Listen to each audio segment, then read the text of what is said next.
नमस्कार मित्रों, मैं मनोज श्रीवास्तव। मित्र, आप पूरी उम्मीद है कि आप स्वस्थ होंगे, मस्त होंगे, अच्छे होंगे। और फिर आपके सामने वार्ता करते हुए विषय को समझना है तो पूरा वीडियो जरूर सुनिएगा। आज विश्व का सबसे प्योर ब्रीड अगर कहीं है तो इस भारतवर्ष की सीमा के अंतर्गत है।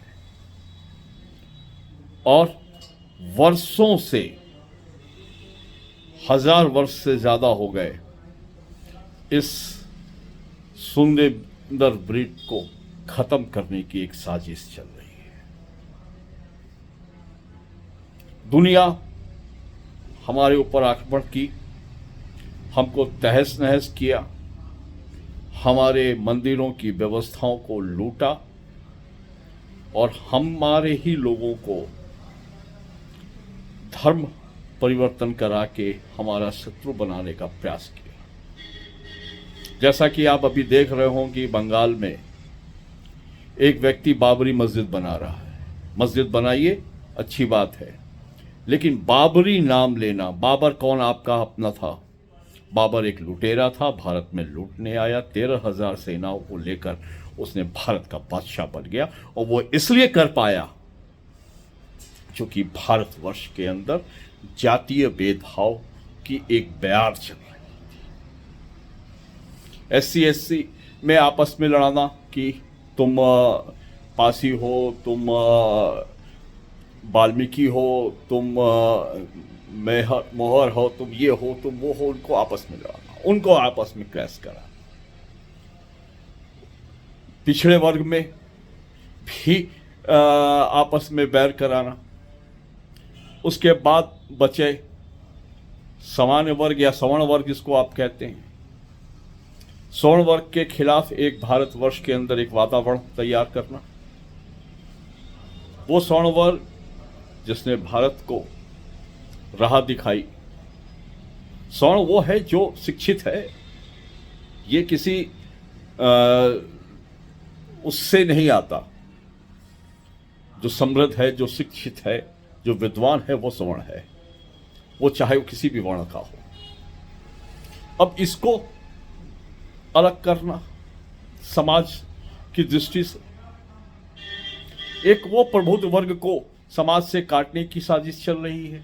ये कट जाएंगे, कोई बहुत बड़ा ऐसी बात नहीं है कि कोई ऐसी सरकार आए और सत्ता हासिल करने के लिए ये एक फरमान जारी कर दे कि भारत का सवर्ण आज से भारत में द्वितीय श्रेणी का नागरिक है। वो वोट देने का अधिकारी नहीं, वो सरकारी नौकरी करने का अधिकारी नहीं, वो किसी भी संपत्ति खरीदने का अधिकारी नहीं। वो चूंकि सत्ता है, राजनीति है, क्योंकि अब तक 1000 वर्ष से भारतवर्ष में रहने वाले लोगों को जाति व्यवस्थाओं में काटा गया है, बांटा गया है। हमारे यशस्वी मुख्यमंत्री उत्तर प्रदेश के योगी जी ने बहुत बढ़िया नारा दिया कि बटोगे तो कटोगे, लेकिन ये बटना रुकेगा कैसे? ये जातियों का जो विष है, ये समाहित कैसे होगा? अब तक जितने भी देश भर में नियम कानून बनाए गए हैं, वो सिर्फ समाज को बांटने के, एक दूसरे से लड़वाने के लिए, एक दूसरे के बीच में व्यवस्था बनाने के लिए। आप इंसान हो ही नहीं, आप तो सिर्फ एक वोट बैंक हो। हर एक वर्ग वोट बैंक हो गया है। फिर ये हिंदू और सनातन को कौन आगे लेके चलेगा?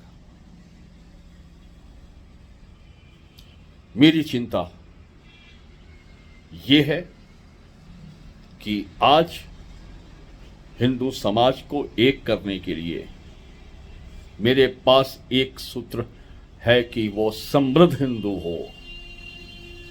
ये अर्थ युग है और अर्थ युग में अर्थ ही समृद्धता का निशानी है। मैंने जगजीवन राम के पैर छूते हुए बहुतों को उच्च श्रेणी के लोगों को देखा है, मैंने काशी राम के पैर छूते हुए लोगों को देखा है, मैंने मायावती के भी पैरों को छूते हुए देखा है, मैं अंबेडकर जी ने दूसरी विवाह भी ब्राह्मण कुल में किया है। अंबेडकर जी ने भी अपनी तीनों बहनों की शादी ब्राह्मण कुल में की है।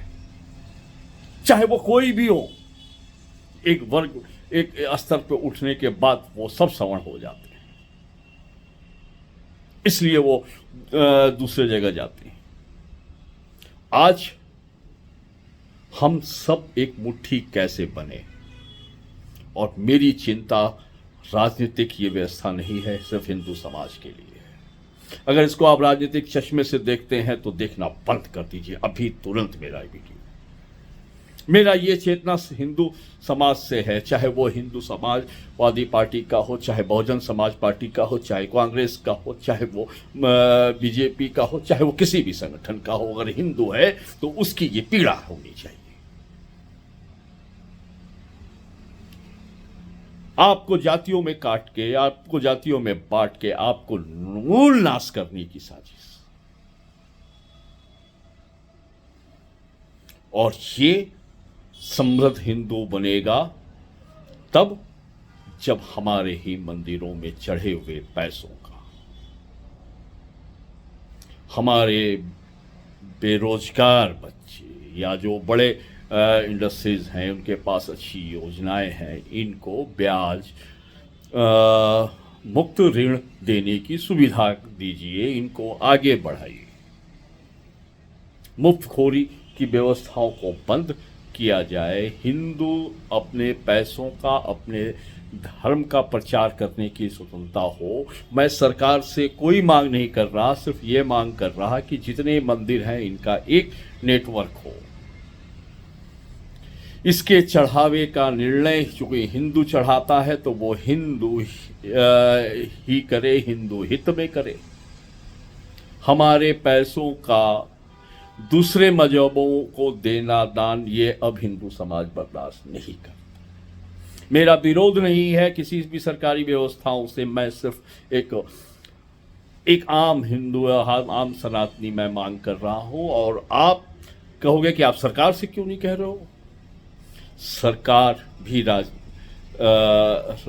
राजनीति है, और जब तक आप एक मॉबलेशन नहीं करोगे, एक बड़े पैदाने में आवाज नहीं उठाओगे, तो कोई आपकी आवाज नहीं सुनने वाला।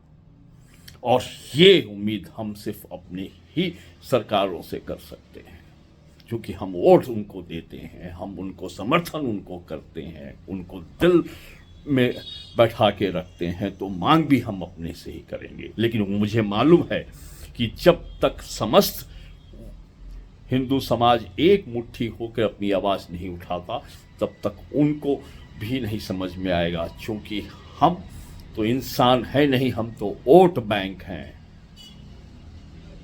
तो वोट बैंक एक बड़ा समूह इस विषय को उठाएगा तो ये आगे बढ़ेगा। आप कार्यक्रम करिए, आप जो लोग समाज में खाली हैं, आप आइए, आपको फुल टाइमर, हाफ टाइमर, प्रचारक का काम करिए। इसको प्रचार करने की व्यवस्था बनाइए। जो भी आपको संसाधन चाहिए हम देने को तैयार हैं। जब हर एक व्यक्ति को ये जानकारी होना चाहिए कि आपके मंदिरों का चढ़ावा कहाँ जा रहा है, आपके मंदिरों का चढ़ावा किस जगह जा रहा है, उस पैसों का क्या हो रहा है, उस सोने का क्या हो रहा है, इस चांदी का क्या हो रहा है। मिनिमम 1 लाख करोड़ रुपए प्रति वर्ष सरकार के खाते में। ये पैसा हिंदू हित में क्यों नहीं खर्च हो रहा है, प्रश्न ये है। इसके लिए आंदोलन करना, जन आंदोलन करना।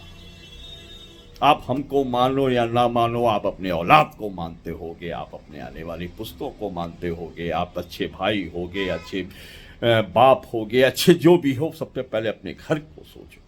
प्रत्येक हिंदू अपने परिवार को ही सोचने लगेगा तो भी वो मुट्ठी, एक हम हिंदू मुट्ठी में हो जाएंगे। एक बार जातियों को अलग करके अपने अस्तित्व को बचाने के बारे में सोचिए। जिस दिन आप ये सोचते लेंगे, हमारा यह सनातन युग की शुरुआत हो जाएगी। 21 फरवरी को शाम को 4 बजे हम अपने यहाँ बैठक कर रहे हैं। हम जो भी हमारे इस भावनाओं से सहमत हैं वो आएंगे, अपने विचार रखेंगे, आपकी बात को हम टेप करेंगे, हम आपकी बातों को औरों तक पहुंचाएंगे। आप भी अपने यहाँ इस तरह से बैठक करिए, हमें बुलाइए, छोटी छोटी बैठकें कीजिए, बड़ी रैली और बड़ा आंदोलन तो बाद में। पहले तो हर व्यक्ति को जानना चाहिए कि वो हम बात क्या कर रहे हैं और विषय क्या है। मुझे पूरी उम्मीद है कि 21 तारीख को हर वो सनातन हृदय हमारे पास हमारा समर्थन करेगा। आप दूर भी बैठे हुए हैं तो भी हमारा समर्थन कीजिए। आप अपना वीडियो बना के हमको व्हाट्सएप कीजिए कि हाँ, मैं इस विषय पे आपके साथ हूँ। मीटिंग में नहीं आ पा रहे, एक वीडियो बनाइए, 1 मिनट 2 मिनट का बनाइए। हिंदू मंदिरों में चढ़ाया हुआ पैसा हिंदू हित में खर्च हो। इसी बात के साथ अपनी वाणी को विराम देता हूं। आपका अपना मनोज श्रीवास्तव। जय हिंद, वंदे मातरम। फिर मिलेंगे नए विषय के साथ।